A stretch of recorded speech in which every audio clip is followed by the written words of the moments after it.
Preparation তো শুরু হয়ে গেছে, বেলুন ফোলানো হয়েছে, কেক অন দি ওয়ে, কিন্তু কিসের জন্য সেলিব্রেশন সেটা তো তোমাদেরকে বলাই হয়নি। Good morning SS family, welcome back to the channel. আজকে 14th নভেম্বর। আমার এসএস ফ্যামিলির প্রত্যেক খুদে মেম্বারদের জানাই হ্যাপি চিলড্রেন্স ডে। তো আমার বাড়িতেও একটা খুদে মেম্বার আছে, তো আজকে একটা সেলিব্রেশনও আছে। কী ব্যাপার না ব্যাপার সবটাই তোমাদেরকে ডিটেলসে বলছি, বাট বিশ্বাস করো আমি যা খুশি হয়েছি যে বলার কথা নয়। বাট যে সেলিব্রেশনটা আছে সেটা ডেফিনেটলি চিলড্রেন্স ডের জন্য নয়, অন্য কোনো ব্যাপার, বুঝেছো? আজকের জন্য আমি ব্লগটা একটু লেট করেই স্টার্ট করছি, কারণ সকাল সকালেই রেভেলেশনটা হয়েছে। তারপরে সবাইকে কল করলাম, আমি একটা কেক অর্ডার করলাম। মানে আমি এই দিনটার জন্য ওয়েট করছিলাম, আর আমি জানতাম এই দিনটা আমি কিভাবে সেলিব্রেট করব। তোমরা কি কিছু গেস করতে পারলে? আজকে আমার ব্যালকনি গার্ডেনে অনেক ফুল হয়েছে, তো টগর ফুল তো অনেকই ফুটেছে, তার পাশাপাশি অপরাজিতা। আর আমি তোমাদেরকে কমপ্লেন করছিলাম যে আমার বগুনভিলিয়া গাছে আর ফুল হচ্ছে না। এই দেখো, তো ফাইনালি ফুলের দেখা মিলেছে। সেদিনকে আমি সার দিলাম না, তো দেখো হাতে নাতে প্রমাণ, মানে ওই সারটা সত্যি খুব ভালো।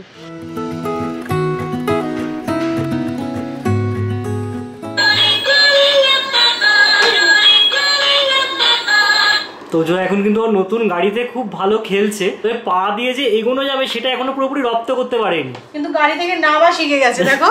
হ্যাঁ, তুই কি সব পাকামোগুলোই প্রথমে শিখবি? আগে তো গাড়িটা চালানো শেখো, তারপরে না হয় নামবে। না, নেমে পড়ছে। ঠিক আছে ঠিক আছে, কোনো ব্যাপার নয়। সেদিকে আয়। সাইকেল স্কুটার এগুলো শিখতে গেলে একটু না পড়লে হবে? বসছিস না কেন? কি সুন্দর গাড়ি, বস। আসো আসো আসো আসো।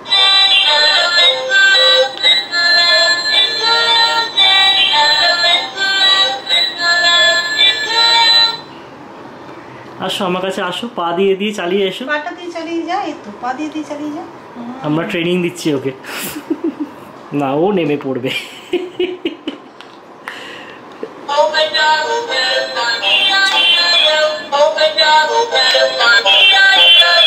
তো আজকে আমাদের ব্রেকফাস্টের মেনু হচ্ছে এগ মেয়ো স্যান্ডউইচ। তো তোজো ব্রেকফাস্ট হয়ে গেছে, ঘুমিয়েও গেছে, তো আমরা এবার ব্রেকফাস্ট করব। সৌরভ আজকে আবার হেয়ার কাট করতে যাবে। কলকাতা যাওয়ার প্রিপারেশন নাকি? একদম, কলকাতা যাওয়া, ছেলের জন্মদিন, ছেলের ফটোশুট, সেখানে আবার শুনছি নাকি বাবারও ছবি উঠবে একটা ফাউতে। বাবা আবার বলেছে একটা করে তুলে দেবে। তুলে দেবে, হ্যাঁ, কমপ্লিমেন্টারি। না, বাবা মায়ের যে ছবিটা তুলে দেবে বলেছে সেটা কতটা কমপ্লিমেন্টারি আমি জানি না, বাট কনসোলেশন প্রাইস তো বটেই। মানে এতগুলো টাকা গচ্ছা যাবে, দু একটা ছবি না তুলে দিলে হয়, তাই না? হেয়ার কাট হয়ে গেল, এবার টুকটাক বাজার করব, তারপর বাড়ি।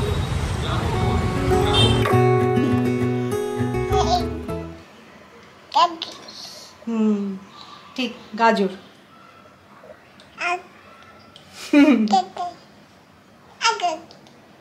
গাজর কি বলছিস? গাজর। তো এখন আমি যখনই কিচেনে কাজ করি আর কিছুটা সময় তোজোকে এনগেজ রাখতে হয়, তোজোকে না একটা যে কোনো ভেজিটেবলস দিয়ে দিই, বেশ কিছুক্ষণ দেখি ওটাকে নিয়ে ব্যস্ত থাকে। তো আজকে একটা গাজর দিয়ে দিয়েছি, বেশ মজাসে আছে। আজকে আমি খিচুড়ি বানাচ্ছি লাঞ্চে, একদম সিম্পল প্রসেসে, বাট সবজিগুলো না একদম অন্যরকম। মানে আমি এর মধ্যে দেখো কুমড়ো অ্যাড করছি, পালং শাক, বরবটি, আলু অ্যাড করেছি, আর এদিকে দেখো তোজো কি সুন্দর গাজরটাকে নিয়ে খেলছে। তো কী বলো তো, কুমড়োটা না অনেকটাই রয়ে গেছিলো, তো ভাবলাম যে বানাই, দেখি কীরকম হয় খেতে। আর গোবিন্দভোগ চাল দিয়েই বানাচ্ছি, তো দেখো একটু নতুনত্বও হবে আর সবজিগুলো উঠে যাবে। তো সেই ভেবে খিচুড়িটা ওইভাবে বানিয়ে নিলাম, আর এদিকে আমি তোজোকেও খাইয়ে নিচ্ছি। কালকে আমরা তোজোকে নিয়ে একটা এক্সপেরিমেন্ট করছিলাম, বেসিক্যালি ওকে জুতো পরিয়ে হাঁটানোর চেষ্টা করছিলাম। তো সেটা দেখে আজকের ভিডিওতে তোমরা অনেকেই কমেন্ট করেছো যে সৌরভ, সৌমি এক্ষুনি তোজোকে জুতো পরিও না। তো তোমাদের কমেন্টগুলো পাওয়ার পর আমি একটু স্টাডি করলাম, করে দেখলাম তোমরা ঠিকই বলেছো, যারা সদ্য হাঁটতে শিখছে তাদের জুতো পরানোর কোনো প্রয়োজন নেই, তাতে ওদের মুভমেন্টটা রেস্ট্রিক্টেড হয়ে যায়। আমরাও নোটিস করছিলাম যে তোজোর একটু অসুবিধা হচ্ছে। আমরা উল্টে কি ভাবছিলাম বলো তো, যে এখন যদি অভ্যাস না করাই পরবর্তীকালে হয়তো জুতো পরতেই চাইবে না, কিন্তু ব্যাপারটা একদমই সেরকমটা নয়। হ্যাঁ, ওর সক্স আছে, সক্সই পরবে। মানে parenting is a challenging thing, তাই না? আমরা যেটা ভাবি সবসময় যে সেটা ঠিক, সেরকমটা নয়। রোজই নতুন কিছু জানছি, শিখছি। সো তোজোর খাওয়া কমপ্লিট, বেজে গেছে প্রায় 2:30। তো আমরা আগে লাঞ্চটা সেরে নিচ্ছি। আর লাঞ্চের মেনু কি তোমাদের তো বলেই দিয়েছি। খিচুড়িটা দেখো এরকম দেখতে হয়েছে, পাতলা কিন্তু হয়নি, অনেকটাই ভুনা খিচুড়ির মতন দেখতে হয়েছে। আর তার সাথে আছে সাবুর পাঁপড় আর বড়ি ভাজা। এখন আমাদের প্রত্যেকেরই ইচ অ্যান্ড এভরিডে বেশ কিছুটা সময় স্ক্রিন টাইম হয়েই যায়। সে আমার অফিস বলো বা সৌমির এডিটিং সবটাই হচ্ছে ল্যাপটপে, আর এটা অ্যাভয়েড করাও কোনোভাবে পসিবল নয়। আর তারপরে মোবাইলে ইনস্টাগ্রাম বা ফেসবুক স্ক্রলিং তো আছেই। এই সব কিছু স্ট্রেসটা কিন্তু ডিরেক্টলি গিয়ে পড়ে আমাদের চোখে, আর at the end of the day এটা তো আমাদের মনেই হয় বলো, চোখটা যদি কেউ ভালো করে একটু মাসাজ করে দিত কি আরামটাই না হতো। এখন প্রত্যেকেরই বিজি লাইফস্টাইল, তুমি কাকেই বা বলবে আই মাসাজ দিতে, আর কারই বা সময় আছে তোমাকে বসে বসে আই মাসাজ দেওয়ার। তো সেই কারণে দেখো আমি নিয়েছি আগারোর এই সুপ্রিম আই মাসাজারটা। এতে আছে টেম্পারেচার অ্যাডজাস্টমেন্ট আর এয়ার প্রেশার অ্যাডজাস্টমেন্ট। তো এটা দিয়ে আমি তো প্রত্যেক দিন এখন একটা রিল্যাক্সিং আই মাসাজ নিচ্ছি কারোর হেল্প ছাড়াই। তো এটা হচ্ছে আগারোর সেই আই মাসাজারটা। এর ডিজাইনটা কিন্তু ভীষণ স্লিক, আর এটা না এরকম ফোল্ড করে নেওয়া যায়, যে কারণে ট্রাভেলিংয়ের সময় এটা ক্যারি করাও ভীষণ ইজি।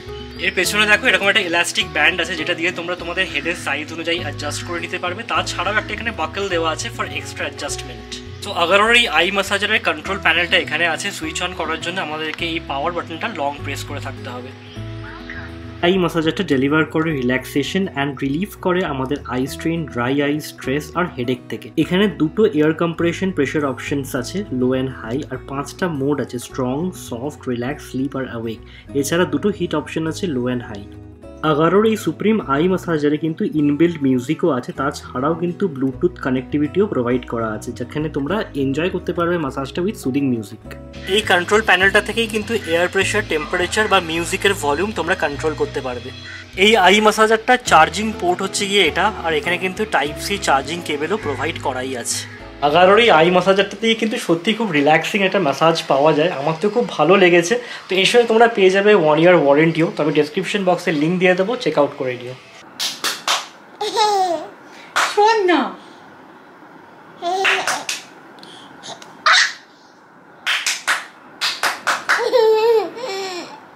এই তোজো, তুই কি কপি ক্যাট? হ্যাঁ, মা এদিকে করছে আর তুই এদিকে করছিস মাকে কপি? তুই কি কপি ক্যাট?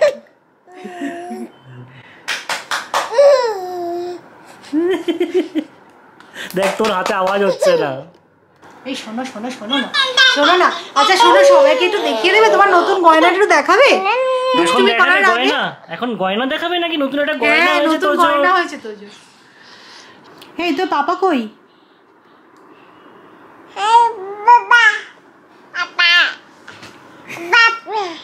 তো আজকে শুরুতেই বলেছি যে আজকে একটা ছোটোখাটো সেলিব্রেশন আছে, তার জন্য সৌরভ বেরিয়েছিল। দেখো আমি দুটো বেলুনস আনিয়েছি, একটা হোয়াইট কালারের, একটা ব্লু কালারের।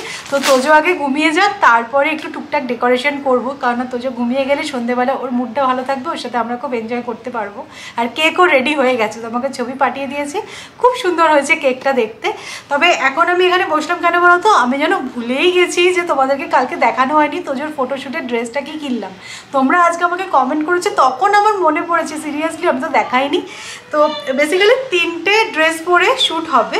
তো ওই পার্কে যে যাবো আমরা, কি একটা ডাইনোসর পার্ক বললো, তো সেই পার্কেই আর কি একটু চেঞ্জ করাতে হবে। তো একটা না গিটার আছে, ছোট্ট একটা গিটার এরকম ধরে তো যে ছবি তুলবে, তো তার সাথে পরবে বলে এই সেটটা নিয়েছি। দেখো, তো এটা এরকম ওয়েস্ট কোট আছে, আর এরকম হোয়াইট কালারের শার্ট আর সেম কালারের প্যান্ট। মানে এটা না একদম বড়দের মতন দেখতে, ঠিক আছে? তো এটা একটা নিয়েছি। আর এই দেখো, এই সোয়েট শার্টটা নেওয়া হয়েছে। তো খুব সুন্দর একটা বেঞ্চ টাইপের আছে, যেখানে পেছনে এরকম ব্যাকগ্রাউন্ডে বেলুন থাকবে। তখন ভেবেছি এইটা পরাবো, তার সাথে ম্যাচ করে এই হোয়াইট কালারের, এটাকে কি বলে, এই প্যান্টগুলোকে পকেট আছে, কার্গো টাইপের প্যান্ট এইরকম নেওয়া হয়েছে। এটা অন্য টি শার্টের সাথেও পেয়ার আপ করে নিতে পারবে। সত্যি গো, এখন আমি দেখি না ছেলেদেরও এত কিউট কিউট ড্রেস পাওয়া যায় না।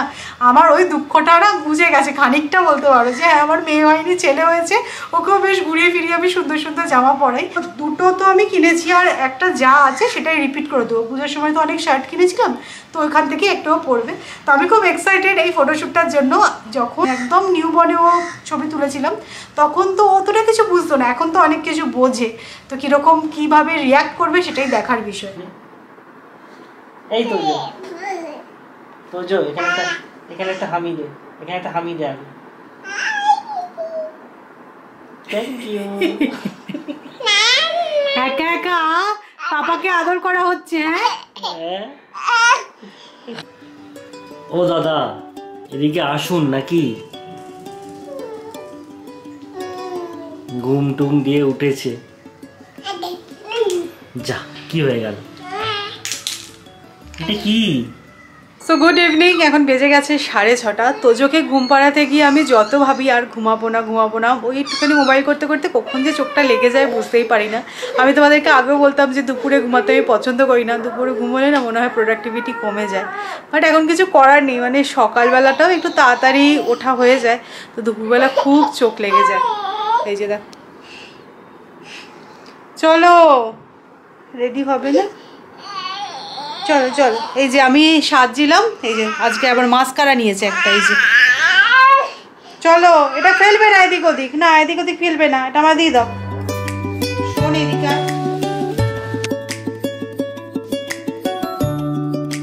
প্রিপারেশন তো শুরু হয়ে গেছে, বেলুন ফোলানো হয়েছে, কেক অন দি ওয়ে, কিন্তু কিসের জন্য সেলিব্রেশন সেটা তো তোমাদেরকে বলাই হয়নি। তো একটা সাংঘাতিক ঘটনা ঘটে গেছে, একদম বললে হবে। জীবনে প্রথমবার তোজোর একটা দাঁত বেরিয়েছে। একটু দেখিয়ে দাও। আর এটা আমরা আজকে সকালবেলা ডিসকভার করেছি যে নিচের পাটিতে সামনের দিকে একটা ছোট সাদা মতন দাঁত বেরিয়েছে। দেখাবে? যদিও দেখাতে দিচ্ছে না, কারণ মুখটা হাঁ করলে জিভ বার করে দিচ্ছে। একটু দেখাও সবাইকে কোথায় তোমার দাঁত বেরিয়ে, এই দেখো জিভটা বার করে দিচ্ছে বলে, মানে হ্যাঁ দাঁত বেরিয়ে গেছে ফাইনালি। তো দাঁত বেরোনোরই সেলিব্রেশন এটা, বুঝলে? প্রথম দাঁত বলে কথা, একটু সেলিব্রেশন তো বানতা হয়, তাই তো? তোমার দাঁত বেরিয়েছে। এই যে দেখো কেকটা এসে গেছে, তো আমি নিচে এসেছিলাম কেকটা রিসিভ করতে। সো এটা হচ্ছে এই কেকটা, কনসেপ্টটা তো জাস্ট দুর্ধর্ষ হয়েছে। Happy first tooth, congratulations Evan, 14 November 2024 আজকে আমরা ডিসকভার করেছি।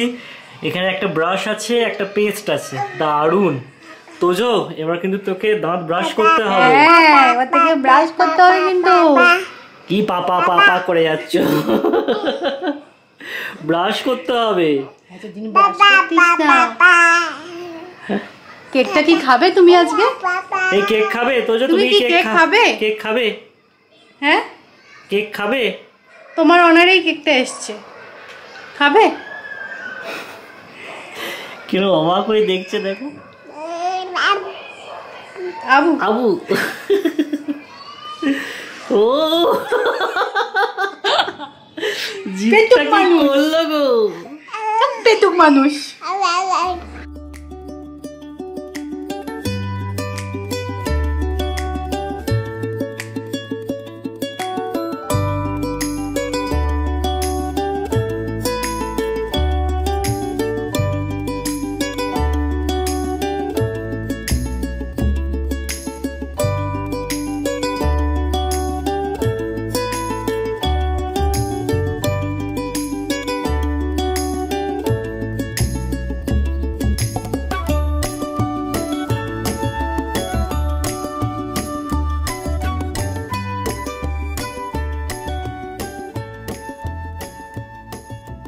আমাদের ফটোশুট, রিল শুট সবকিছু হয়ে গেছে একদম, আমাদের তোজোর ফার্স্ট টুথকে মেমোরালাইজ করার জন্য। এবার কেক কাটিংটা হয়ে যাক নাকি? একটু ভাবছি আজকে একটু কেক স্ম্যাশ করতে দিই। ও বাবা, এটা কি প্রি বার্থডে ব্যাশ নাকি? প্রি বার্থডে ব্যাশ। হ্যাঁ একদম, আর তো জন্মদিনেরও বেশি বাকি নেই। তোজো খালি আবু আবু আর আবু করে গেল, কেক কাটবে কি? আমি খালি ভাবছি ও বার্থডের দিন কি করবে। হ্যাঁ সত্যি, কেকটাকে বাঁচিয়ে রাখতে হবে, এটাই হচ্ছে কি আমাদের টাস্ক। না না চলো ডু দাও না, কেক কাটো তোজো। চলো চলো চলো, two মেমোরালাইজ your first tooth.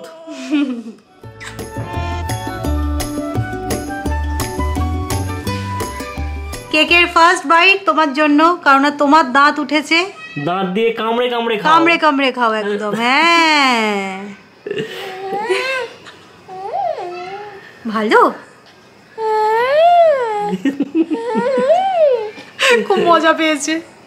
Tojo আজকে ঘুম থেকে ওঠার পরে সেটআপটা রেডি করে ওকেও রেডি করে নিয়ে কেকটা কাটলাম। কারণ বাবা তো ঘুম থেকে ওঠার পরে না ওর মুডটা সবচেয়ে বেশি ভালো থাকে, তো খুব সুন্দর সুন্দর আমরা ছবি তুলেছি। তো এই দিনটাকে মেমোরেবল করার জন্য একটা ছোট্ট প্রয়াস তো নিজেদের মধ্যেই। আর এই কেকটাও না খেতে ভীষণ সুন্দর। তো এটা আমি কোকো হাগস থেকে অর্ডার করেছিলাম। তো কেজল একজন বেকার, হোমমেড বেকার, তো ওর থেকে না মানে জন্মাষ্টমীর দিনকেও একটা কেক আনিয়েছিলাম গোপালের জন্য। তো খুব ভালো, তো তোমরা যদি এরকম কাস্টমাইজ কেক বানাতে চাও তাহলে ওর সাথে কন্ট্যাক্ট করতে পারো, আমি ডেসক্রিপশানে ওর কন্ট্যাক্ট ডিটেলসটা দিয়ে দেবো। কেকটা জানো রীতিমতো লুকিয়ে লুকিয়ে খেতে হচ্ছে, দেখতে পেলেই আবু আবু। তো খেয়েছো, তোমার দাঁত বেরিয়েছে না তাই আমরা খাচ্ছি।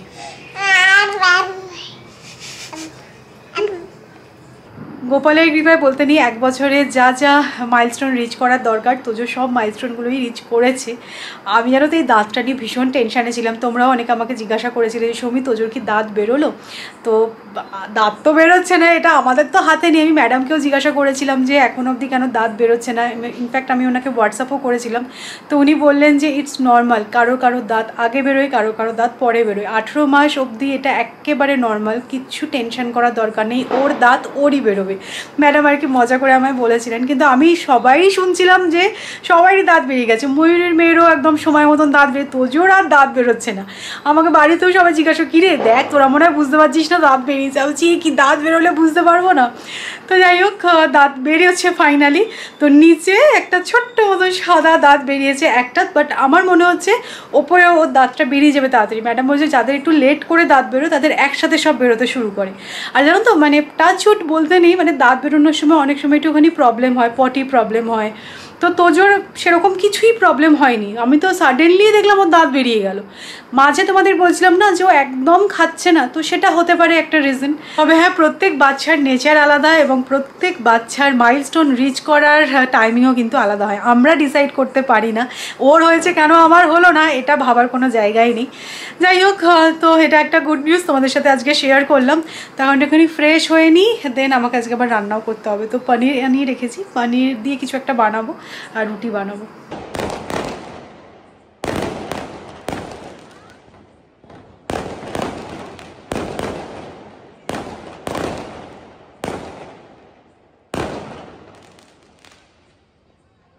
আজকে কি হয়েছে কে জানে, এখানে প্রচুর বাজি ফাটছে, মানে কোনো স্পেশাল অকেশন আছে নাকি তোজোর দাঁত উঠেছে বলে এরাও সেলিব্রেট করছে, ভগবানই জানে। বাট হ্যাঁ, আজকের দিনটা আমার বা সৌমি দুজনেরই সারা জীবন মনে থাকবে।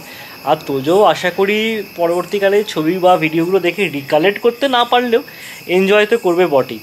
দেখো বাচ্চাদের নিয়ে প্রত্যেকটা দিনই সেলিব্রেট করার মতোই, আর এই প্যারেন্টহুড জার্নিতে এই ছোটো ছোটো মাইলস্টোনগুলোকে সেলিব্রেট করা মানে কি এই জার্নিটাকে আরও হ্যাপেনিং, আরও এনজয়েবল বানানো। এই যে ক্যান্টিনের থালা হাতে চলে এসেছি, এখানে আজকে সার্ভ হচ্ছে কড়াই পনির, তাই তো, আর তার সাথে রুটি। তোমার একটা ভালো নাম দিলে যদিও, কিন্তু আমি অত কিছু ভেবে বানাইনি, একদম সাধারণভাবেই বানিয়েছি। আর এই থালাগুলোতে খেতে এলেই মনে হয় যেন সেই ক্যান্টিনে খেতে যাচ্ছি কলেজে, খুব কাটা থালা।